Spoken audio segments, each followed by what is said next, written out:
up the road from Nichols Mound, and we are back in Perrot Park, right? Yes, we are. And what is this site now?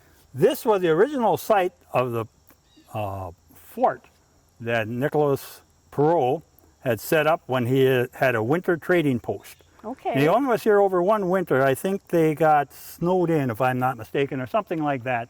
They didn't get to their final destination until the next year.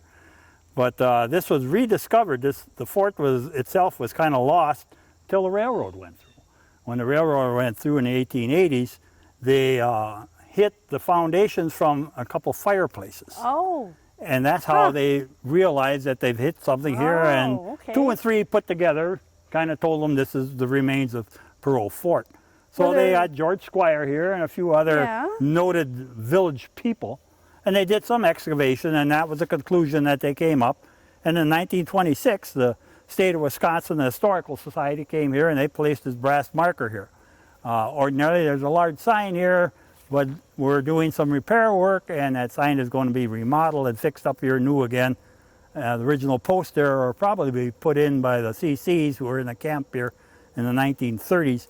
They had their camp originally was right across the road up here on this here side of the hillside here. Oh, on the hillside? Yes, it was built up and they leveled some spots off, and the CC camps were set up in here when they built the dams and everything else here in Trempealeau County.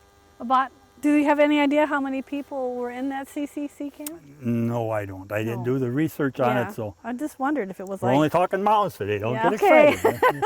We won't take any side trips here. And now this is made out of what, like a brass plate? It looks like a brass plate, yes. yes. And they figured out, I like this word here, probably site. So they're not positive? Yeah, they're not positive. Well, yeah, there was a French explorer here before Perrot, and so this site is probably double used. So it might be a little bit of a misnomer to call it Perrot Park. But it said that after Perrot, he was only here for what, 2 years or something, 2 winters, or 1 winter, and then reoccupied by this Godefroy de Linktot. Do you know who that was? No, I don't. No relation. Yeah, just another fur trapper or whatever. Must have been another trapper, a French trader and trapper. I said there was a lot of early settlers when they came in here. You know, they did intermingle with the Native Americans. Yeah.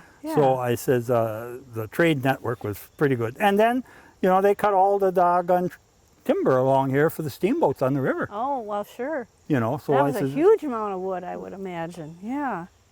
And Antoine Greeno, now he was one of those people that was, what did they call him? They call him Métis. They're part Native American and part he was related to James Reed. Son-in-law, stepson, something there. We'd have to do just a little research on that. He's buried in the old Catholic cemetery here in Trempealeau. Does he have any relatives here anymore? Another program, we can't. I can't answer. Right? I don't know. But his name does pop up a lot if you're doing any reading about, you know, old Trempealeau and the Greenos and everything. Yes. This was a real mixed community at one time. Well, being that, you know, when James Reed settled here, I said the first development up the river. Yeah. So it was a large trading post. So everybody seemed to come to this area, including the Native Americans. Sure. And so they were trading furs. What kind of furs were they handling? Do you have any idea what it would have been? Their main travel or trip when they came up here, the original thing was for buffalo hides. Oh, really? But they took, I suspect, all trade, you know. All the items had to be used. I said, you know, fur items were real big here until probably in our lifetime when people really start backing off on using fur. Now, this stone that it's on, has this got something to do with the... I'm not sure. That could be the original stone that they said was exposed for the heart and the blacksmith shop and stuff that was inside the fort. Huh. They did a dig here, but I haven't read the report per se to say what they exactly had found here. Some French gun flints and things like that. I know they did find you know, charcoal from evidence that they were smelting there, doing some blacksmith work and whatever, you know. But outside of that, I'd have to read the report again. Oh, that's interesting. And this is on the way into the park. If you're driving into the park, this is on your left-hand side. And I guess there isn't a sign out by the road now, but that's going to be remedied. They're going to have another sign out there so people know. Well, this sign here will get would or this one. be when Okay. replaced. I said it's a large enough sign, people will see it, you know. Yeah, yeah. Well, that's pretty nice. Okay, great.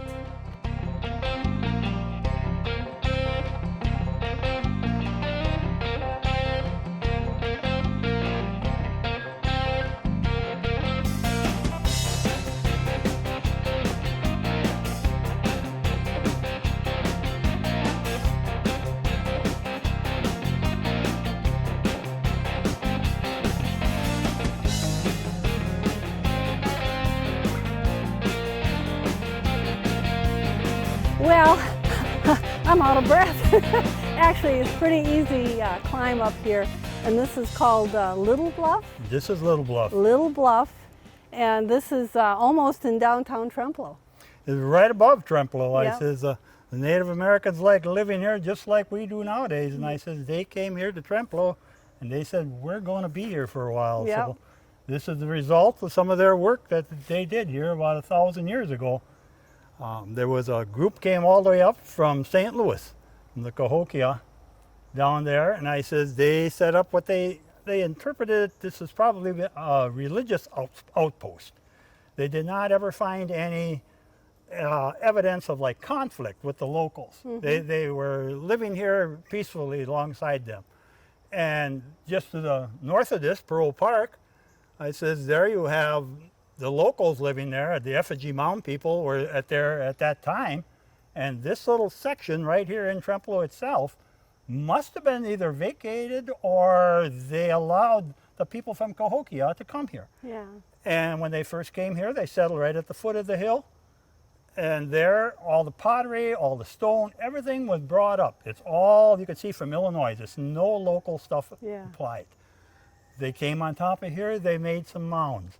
These mounds were known, but who documented them probably the first was George Squire. George lived right below here.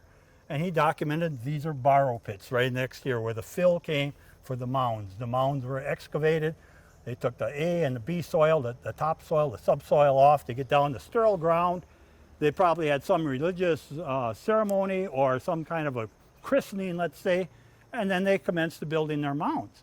The mounds are built in layers. They're different colors. When they did the mounds, you could see the cross sections in them and the different layering of the material. They brought up the material probably in little baskets estimated to be 30 pounds. They 3 sacks of sugar. Yeah. Started trucking up this hill, and they needed about 1 million baskets here to build what we built up over here to flatten the mound out. They didn't have any bobcats, did they? There was nothing really overly handy. I don't even think the wheel was here yet. No, that's amazing. They did excavation here on this causeway between the borrow pits, and through here, archaeologists have done work, and they have found very little of any kind of debitage left up here from the Mississippian people. This place was sterile. This place was a church.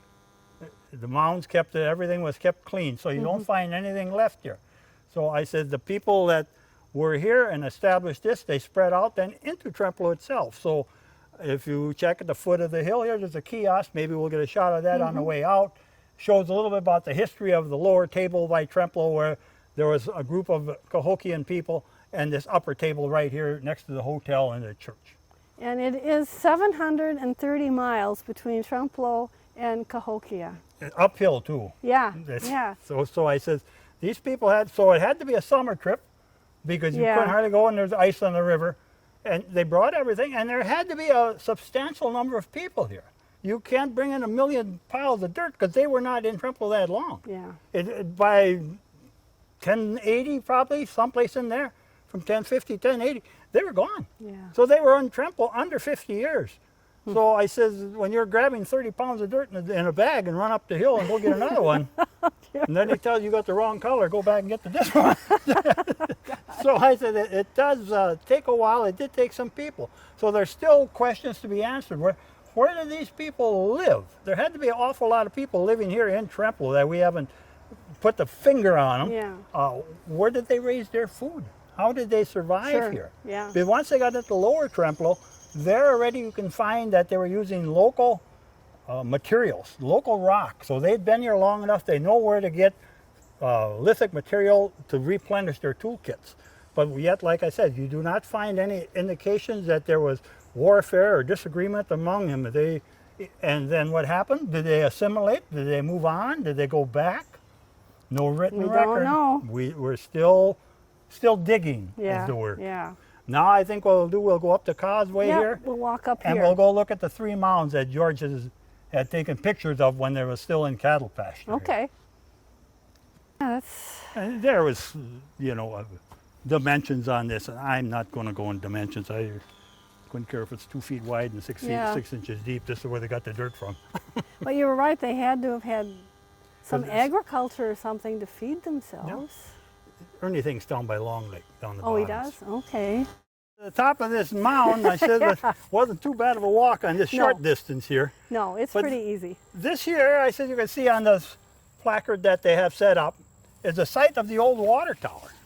In the 1930s, Oh, yeah. the city of Trempealeau needed water, and they decided no better place than to put it right up on top of this mound in this pasture. Well, there were some people, mostly archaeologists, says, hey, that's an important spot. But the city did build a mound here, and it survived. Then in the 2000 or 2010, archaeologists came back to Trempealeau after the mound had been removed. And they came back to see how much damage was done to this mound. This is a Mississippian mound, constructed maybe around 1050 AD. So this wasn't the Cahokians?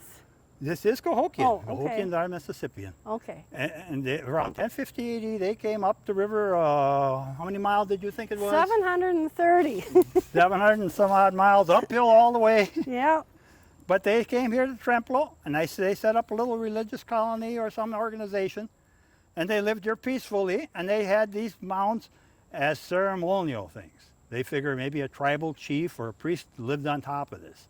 The Trempealeau Trip, which is Trempealeau Interpretive Path, set up here by Ernie and Danielle. They have placed placards along here that you can read a little bit about the mounds and what's happened. They did 3 parts of the trip piece. There are a display in the Shirley Wright Library. There are these placards on here and a nice trail to get up here, John Ebersol Trail. And then the display in Perrot Park, all set up part of the exploration that they've done here in Trempealeau, studying the Cahokian people. When they dug this mound, with special permission from the state and whoever else they needed permits from, we did a few digging pits on the causeway to come up here. Everything was sterile. We come into the mound to see how much damage was done. The upper part, there still is remnants of the water tower up here after it had been removed. But the upper part with a lot of construction material and whatever. But below that, most of the mound is still under here. The mound is not just piles of dirt. It's segregated dirt. They removed the topsoil, they removed the bee horizon, did probably some ceremony of some type, like I said, and then they commenced the building, different colors, different layers of dirt. You can see it, and there's an example on here. I see that. The different things they did there. On this corner, over here, was a continual fire pit. When they dug this, when Ernie dug this with his crew, you could see the clay ground had been just hardened. It was just baked red because of, I said, the intense fire. And yet all the ash and everything was cleaned out, keep it sacred, keep it clean, and then it was sealed and closed. This mound is only part of the mound. A causeway runs along here to a flat top number 2 mound, which runs down to number 3 on the end, which overlooks Trempealeau. There's a little placard down there, I said, tells you a little bit more about it.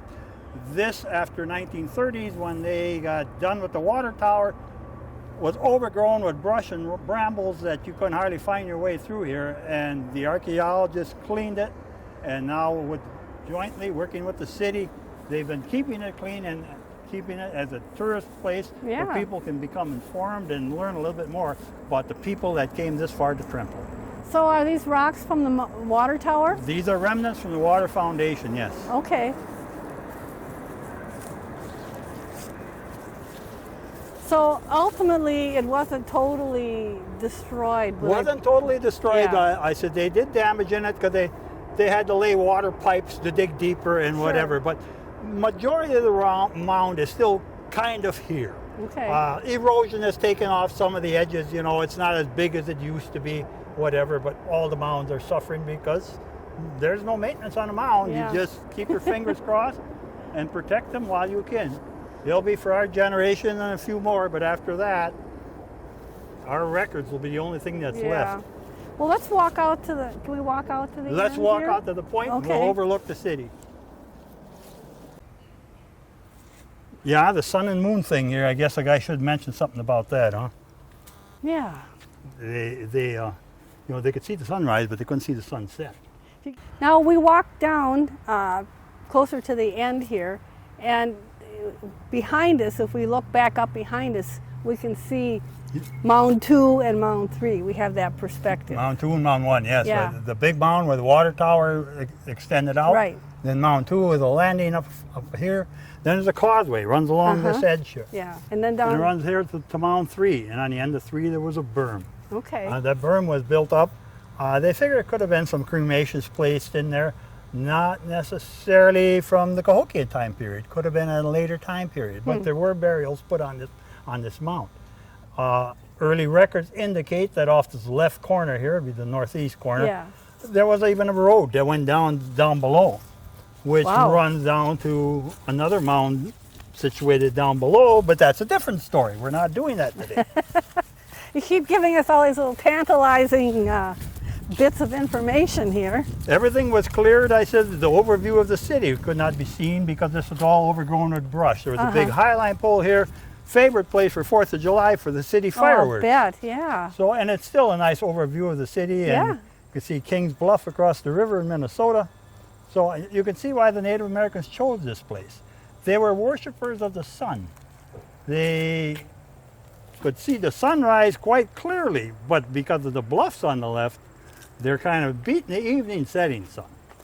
I always ask an archaeologist, I said, a friend of mine, I said, how did they know which day was the longest day of the year? When you leave Cahokia and you're coming up here, I said, nobody walked with his hand out like this and it's got to come up right there, Yeah. you know. And he said, well, you figure they knew the days. It'll be in 7 days, 10 days. They knew the days. It's just like, I said, how do the tales and the legends keep going? Is you can't memorize all this stuff. He says, yeah, but he says, you can learn a song. Right. And and the same principle. Yeah. He says, it's done by song, by repetition. So I said, the only thing I think that really hurt our Native American culture is when we brought European diseases here. We lost a lot of the historians. A lot of the history was lost. Yep. I said, we all kind of hoped that we could talk to that grandma and grandpa one more time because they knew, Yeah. you put this on your cabbage and they'll stop this bug and they'll do this and do that. But I said, we didn't listen and now it's lost. Yep. Same principle here. I Yeah. said, people don't apply it, they don't protect it, they don't save it, it'll be lost. So luckily, I says here in Trempealeau, the city has stepped forward and the different volunteer groups helping keep the mounds clean, keeping everything maintained. It's a nice overview of the Yeah, city. it's beautiful. A generally easy hike, a little handrail to help you most of the way up. And I says, it's a nice town just to stop by, just for a visit if you don't live here. Yeah, that's it exactly. It's really interesting, and more people should come down here and try this. You don't have to be a super athlete to get up here. No, You know, it's pretty easy. Yeah. you and I made it, Nancy, anyway. Yeah, we made it. I didn't fall over. It was fine.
I took my my son's girlfriend, and we went up Brady's Bluff, and that was really nice. She really enjoyed that. She's originally from Seattle, and she just really enjoyed it. She thought that was beautiful around here. My niece's father came up, and he's from northern Wisconsin, and he was just up on North Creek Ridge up there. Oh, yeah? He couldn't believe how steep the land is. Oh, yeah. He said, how can you possibly farm that? I know, I know. Well, it's not even steep.